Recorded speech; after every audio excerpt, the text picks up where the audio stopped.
দেব রুক্মিণীর বিয়ের গুঞ্জন, ইঙ্গিত দিলেন অভিনেত্রী। টলিউড আলোচিত জুটি দেব ও রুক্মিণী মৈত্রের সম্পর্ক নিয়ে চর্চা কখনো থামছে না। বহু বছর ধরে একসঙ্গে সম্পর্ক রেখেছেন তারা, পাশাপাশি একাধিক সিনেমাতেও জুটি বেঁধে কাজ করছেন। তাদের পারিবারিক অনুষ্ঠানেও একসঙ্গে দেখা যায়, ফলে তাদের ব্যক্তিগত জীবন নিয়ে ভক্তদের কৌতূহল তুঙ্গে।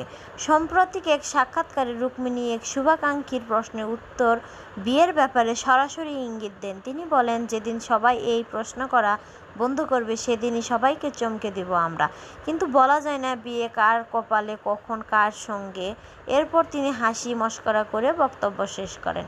এর আগে গত বছরই গুগলে দেব রুক্মিণীর ভক্তরা খুঁজে জানতে পেরেছিলেন যে দেব নাকি 2021 সালের 6 মে রুক্মিণীকে বিয়ে করেছেন এবং তাদের একটি সন্তানও রয়েছে, তবে এ খবরের সত্যতা নিশ্চিত নয়।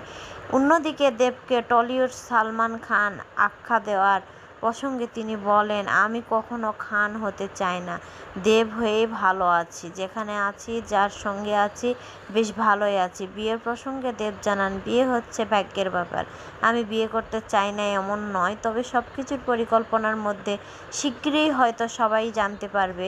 দেব রুক্মিণীর ভক্তরা এখন আগ্রহে অপেক্ষা করছেন তখন তাদের প্রিয় জুটি বিয়ের গুঞ্জন সত্যি কি রূপ নিবে।